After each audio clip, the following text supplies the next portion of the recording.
Greetings, everybody. Jess Romero. So, for my research project, what I focused on, as I wrote about in my journals, um, was taking a look at Iraq and America's investments into Iraq over the time, especially over the last several decades, with regard to the various phases of America's involvement there, beginning with, say, you know, post Gulf War to the beginning of Operation Iraqi Freedom going forward from 2003 onwards.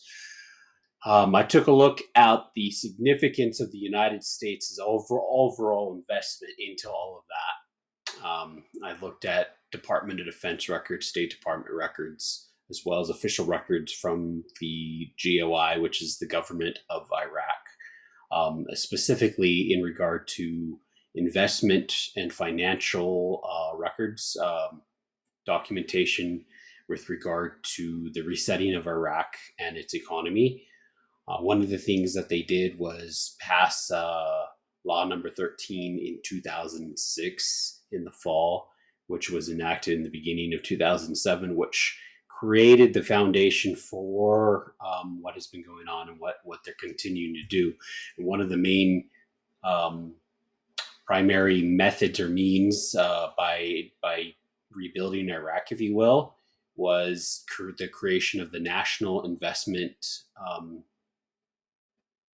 Mission, if you will, the National Investment Council's mission to essentially rebuild Iraq's economy, and they have slowly but surely done this. And in my research, what I found is that, in fact, what they've done via the NIC Commission was to um, break up the various provinces of Iraq into sub investment commissions, if you will, and to focus on specific investment and redevelopment goals for those specific locations, such as Babel province, if you will, where Babylon is located.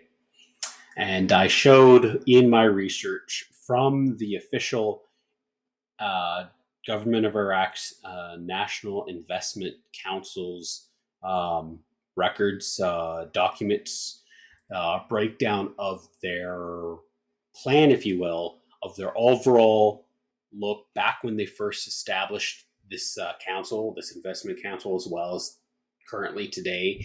I looked at State Department documentations that have been made public, as well as the overall breakdown of Iraq's economic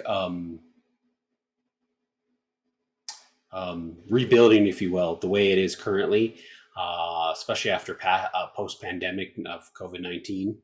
I found that Iraq has a very serious problem when it comes to its population and not enough jobs, not nearly enough jobs. That's probably got to be one of the biggest problems that they have. Coupled with the fact that Iraq's economy is still primarily a oil-based economy, and it is majority public.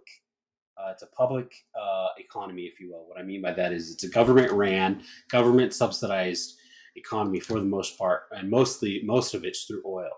In fact, I added a interview in which the manufacturing minister for Iraq, he's a Kurd out of Kurdistan Erbil area, northern Iraq by Nineveh, spoke in great lengths about how, for example, Iraq's manufacturing sector is a huge drain on their economy, because he pointed out, for example, primary example is that for several different manufacturing companies or firms, if you will, that they have a lot of companies that should have, like, say, 350 employees. They've got like 3,500, 4,000 employees, and they're not producing nearly enough for that amount of personnel.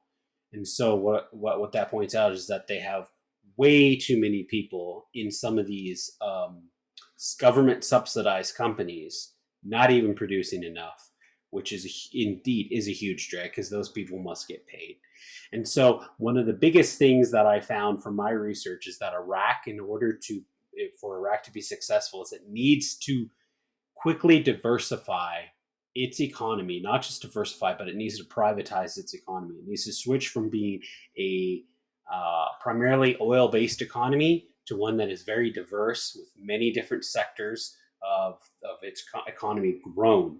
And that's going to require a lot of entrepreneurship. And hey, America's known for that. America is definitely known for that. And Iraq could definitely learn some stuff from American investors and entrepreneurship, but it could also definitely glean um, from a partnership with America. And one of the emphases of my research was that, for example, American corporations, businesses, company, individuals, entrepreneurs are pulling away from China. And they're pulling away from China for various different reasons, partially because of its COVID-19 policy, of how badly it clamped down on the Chinese people, which greatly affected production, but also on the impending war that's probably going to be fought between America and them. And so I kind of pivoted to an emphasis of American and Iraqi partnership, in America providing new jobs, teaching, and setting up new government, not government, but private sector based jobs, corporate and business ventures, if you will, in Iraq, to help both grow American investments as well as to help Iraq pivot to this diversified economy, if you will, and away from oil and away from government subsidized corporations. Anyway, so that's what I did. Just from now. Take care.